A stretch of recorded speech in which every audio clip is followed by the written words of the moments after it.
داسې یو موقع کې حضور پاک صلی الله علیه وسلم یو سړی نه آس اغستو، نو هغه سړی ورته وایي چې ما ته پیسې ای مبارک ورته وفرمیل چې په څومره قیمت باندې ته وایې زه تا ته پیسې راوړم.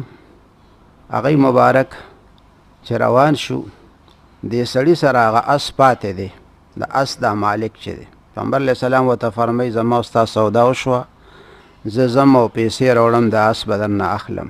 دی ورته وایي ډېره ښه ده. حضور پاک صلی الله علیه وسلم لاړو او دې سړي باندې بل کس پیښ شو.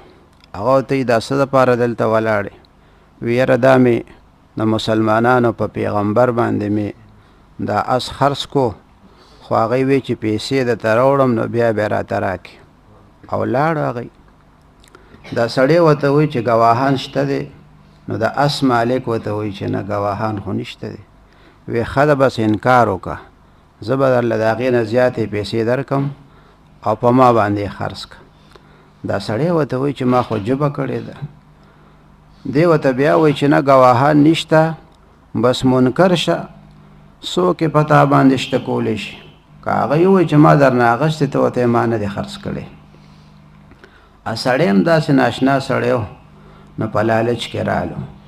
پیغمبر علیه السلام مبارک چې پیسې راوړې او ده ته یې ویې دا پیسې واله د اس ما ته راکړه. هغه ورته په تا خو ما اس نه دی خرڅ کړی.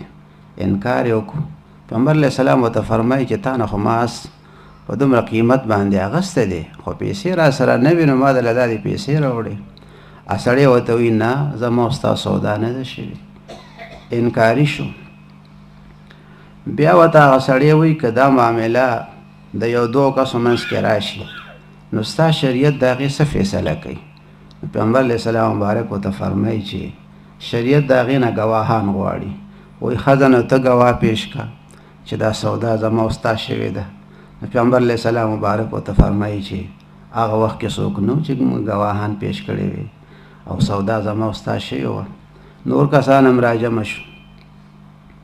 په دې کې حضرت خزیمه رضی الله تعالی عنه صحابي د پیغمبر علیه السلام هغه را مخکې شو، وی زه ګواهي ورکوم چې دا اس پیغمبر علیه السلام اخیستی دی. بس هغه سړي وی ټیک ده چې ګواه پیدا شو، بس قیمت راکه او اس واخله. پیغمبر علیه السلام مبارک هغه صحابي ته وایي خزیمه رضی الله تعالی عنه ته چې تا څنګه ګواهي ورکه؟ ته خو په موقع موجود هم نه وي او اوس وایي چې د اس پیغمبر علیه السلام اخیستی دی، ګواهي ورکې. هغه ورته ای د الله تعالی رسوله صلی الله علیه وسلم ستاسو په بیان باندې مونږ الله منلی دی، نو دا اس ته به ونسبت کوي. خو خدای پاک خو مونږ نه دی لیدلی، خو چې تاسو ویلي دی چې الله یو دی واحد لا شریک دی، نو ستاسو په وینا باندې مونږ په الله باندې ایمان راوړی دی، په جنت او په دوزخ باندې زمونږ ایمان دی. د اس دا سودا پکې لا څه شی دی؟ پیغمبر علیه الصلاة والسلام مبارک ډېر زیات خوشحاله شو او اس چې دی نو خدای ته میلاو شو. چې کوم خلک راجمع شي و هغه ورو ورو رخصتېده روانېده. پیغمبر علیه السلام مبارک خلکو ته وفرمیل راشئ راجمع شي، واپس راشئ. خلک بیا راغی چې اوس څه معامله ده؟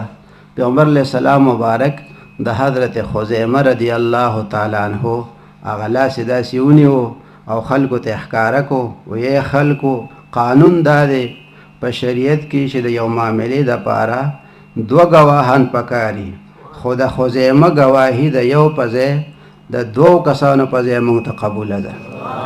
دې که یوازې ګواهي ورکړي نو دا به د دوه برابري، ځکه چې د داسې ګواهي ورکړې ده چې هغه د هغه د لوی ایمان نښه ده.